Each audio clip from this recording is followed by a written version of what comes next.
what the heck is this stock tank doing over here? So that's what I'm going to go over today.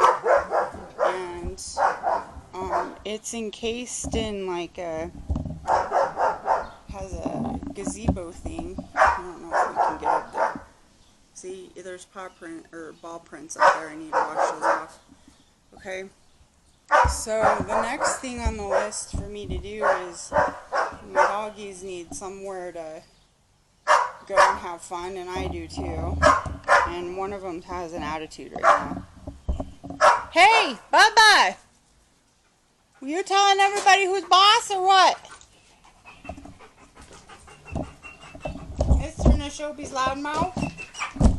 Oh, there's a ball. Where'd it go? Right there. Yep, I see you. Mommy sees. Mommy sees. Alright, so if you ever wanted to do one of these stock tank things, I have never done one, but we used to have a little pool when I was a kid. It was a fiberglass old-fashioned hot tub, probably from the 60s or 70s, okay?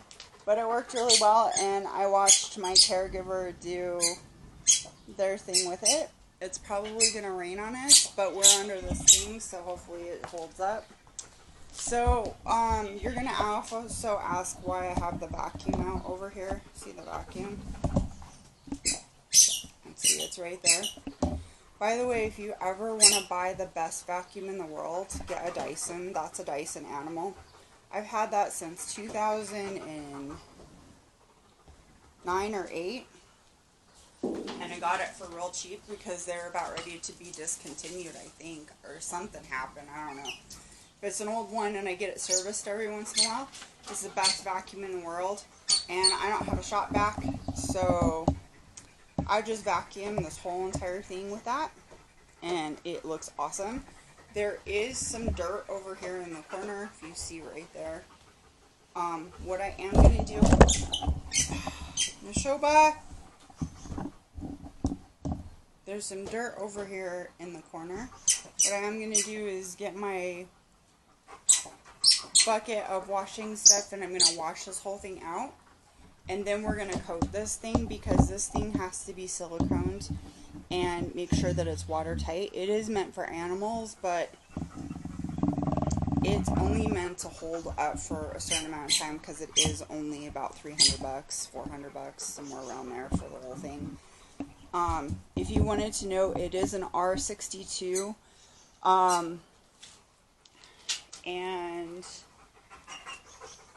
the HW brand, I think it's a 6 feet. You can get bigger if you want to.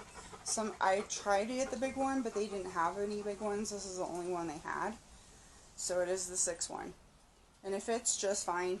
I probably could have gone with an 8, but for what I'm going to be doing here in the future, it'd probably be better just to have this one.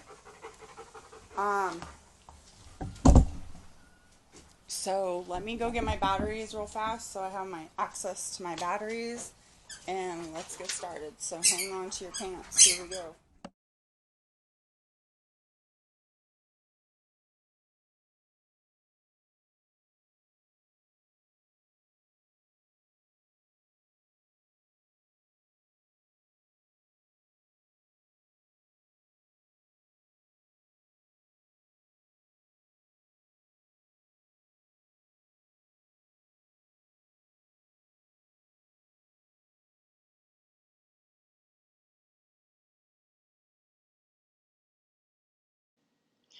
So guys, I'm using a seal type paint that's going to seal off from water. This is one of the types of paints that I wanted to put down first before I put down the pool paint. And I'll definitely leave a description info down below. So I painted the inside and then I painted some of the outside. I didn't do the whole thing. I could have though. This is the paint stuff that's on TV that everybody like rages about, that you can put like a screen on and stuff under a boat and like boat on it or whatever, and it seals off everything from water. So I figured that since it was something that was, say, sealed with soldering, that it probably was good for animals. Not the paint, but the stock tank, but wasn't sealed out from all the elements. And because of the chlorine content and everything like that, depending on what type of chlorine that you use, and I didn't know if I was going to use chlorine or not, we were going to go ahead and do it this way just to make sure that everything, sealed properly and whatever. Okay, guys, so we're going to take a, if you can read this very well, it says it's a 2.5 by 1.5. This is 1.5. And then you screw this on really, really tight. Screw this on to down there really, really tight. Then this one has another end, the same amount, goes into the heater. Then the one that's going to expel the heat is going to go be a pipe into the swimming pool, and that will cause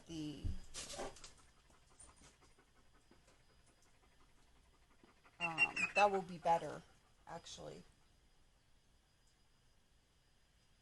I think is how we're gonna do it, because I don't want to have this like melt or anything. That would be my only like thing about using this. So we're gonna try it this way, and because it's kind of temporary until I figure out something more permanent, is where I'm going with this. I probably should have gotten like 2 of these at the same time. But you know what? I can go to the store and I can get some more of these if I need to. If we wanted to do an angle, you could go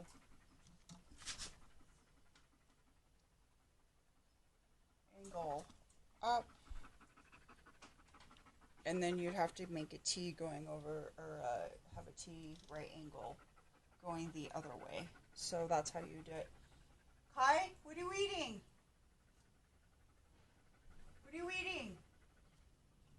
No. Bad. Come. Come. So anyway, that's what I'm doing. And then as far as where I'm going to put the pump, we're going to have to put it on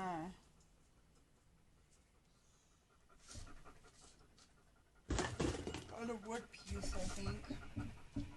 And I think we're going to do it down here somewhere, because the outlet is over there where the vacuum is. So we're going to get that done too while we're at it. Plus, somebody got into the paint. Hey, Nashoba, did you get into the paint? Do you have paint on you? Huh? What'd you do? Can you sit here? Come here. Alright, so Nashoba got into the paint and it was a pain in the butt. So anyway, back to more spray painting. Now I'm spray painting the outside of the tank with my sprayer. I had gotten the metal paint in, so I'm using a Valspar metal white paint to go on the outside. You can start to see the difference here going from slide to slide. And then as we're going, I will leave in the description below more information on what types of paint and everything that I used during this process. I am still working on the stock tank. I thought I was going to have it all finished and everything in a finished product ready to go for you, but I don't. So there was actually confusion on which parts went where with my vacuum, and I didn't have the right section and pumps and things like that. So I had to go back and retweak some stuff.